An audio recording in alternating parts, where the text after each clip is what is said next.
The first snow of November had just begun to fall when Jack Morgan pulled his 18-wheeler into a lonely diner off Route 67. The sign above the place flickered. Maggie's Diner. Open 24 hours. He killed the engine, the hum of the truck fading into the whisper of wind across the empty Kansas plain. The highway stretched endlessly behind him, 2 lanes of cracked asphalt and memories he'd spent a lifetime trying to outrun. Inside the diner, the smell of burnt coffee and fried eggs filled the air. A jukebox in the corner played an old country song that no one was listening to.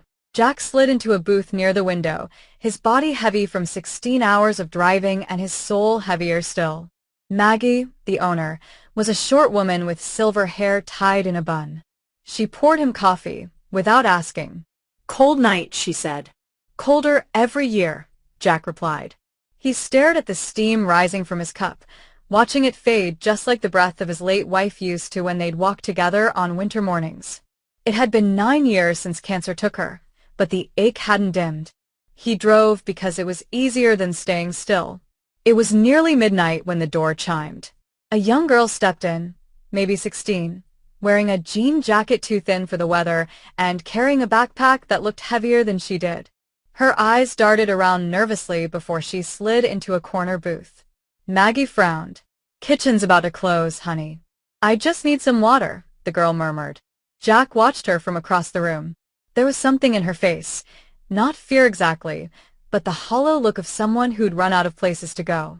When Maggie turned away, Jack got up and walked over. "You all right, kid?" She stiffened. "I've Phoenix." He sat across from her anyway. "You look about as fine as I do." That got a small smile. "I'm not going back," she said quietly after a moment. Jack nodded. "Didn't say you had to." She looked out the window at his truck. "You headed west?" "Always am." "Can you give me a ride?" He hesitated. Every instinct said no. You didn't pick up strangers, not anymore.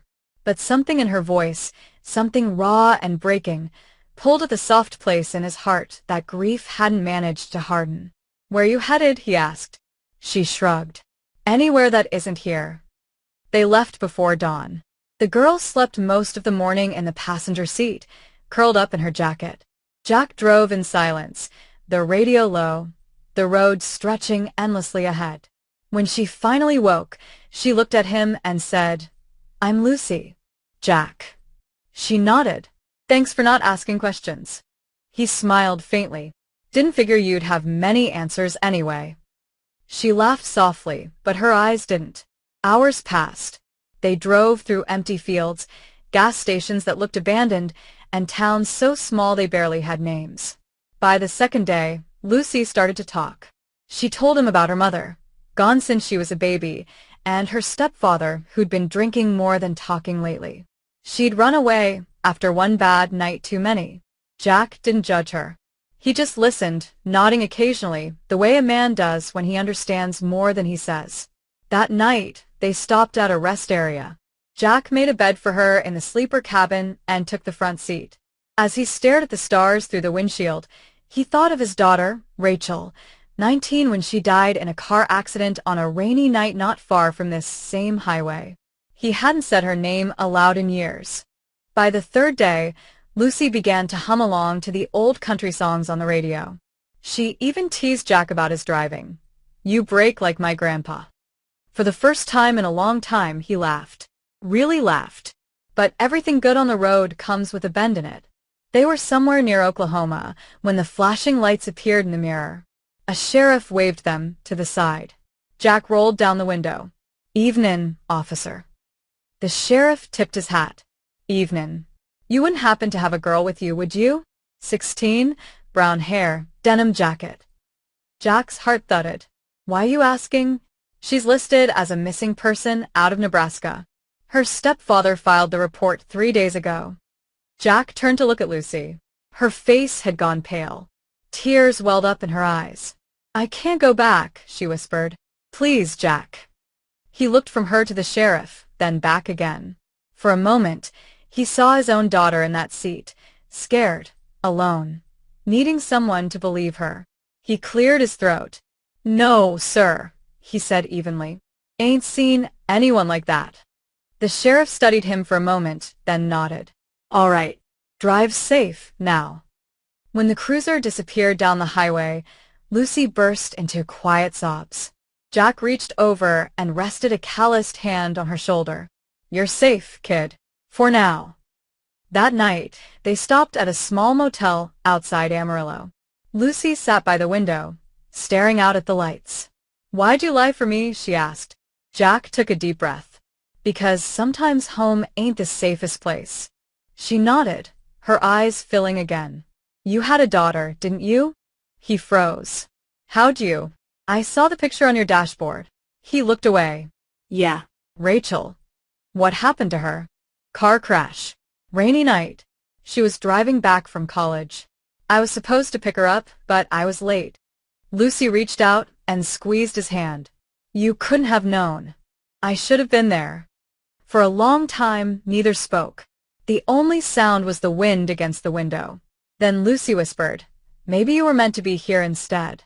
By the fourth morning, the road began to thaw. The snow was gone, replaced by sunlight that stretched golden across the plains. They reached a small town in New Mexico, and Lucy asked him to stop. This is where I get off, she said softly. You sure? She nodded. There's a shelter here. I called them last night. They said they can help me start over. Jack's chest tightened. He wanted to tell her to stay, to keep driving, to not disappear like everyone else he'd ever loved, but he just nodded. She climbed down, her backpack slung over her shoulder. Before she left, she turned back. You ever think maybe God sends people on the same road for a reason? Jack smiled sadly. Sometimes. Guess we were each other's reason. She hugged him tight. Then she walked away, disappearing into the sunlight. He watched until she was gone. A month later, Jack pulled into Maggie's diner again. Maggie poured his coffee and said, heard on the radio about a girl in New Mexico. Got herself a scholarship starting a new life. Said a truck driver helped her get there. Jack smiled. Good for her. Maggie leaned over. You wouldn't happen to know anything about that, would you? He sipped his coffee. Just a man on Route 67. That night, as he drove through the endless dark, the highway lights blinking in rhythm with his heart, he reached into his pocket and pulled out a folded note Lucy had left in the truck. It read, You saved me, Jack. Not just from them, from myself. Tell Rachel thank you, too. I think she sent you to me. He laughed through tears as the truck rolled on, the radio humming low. Outside, the sky stretched forever, wide, lonely, and full of stories still waiting to meet. The end.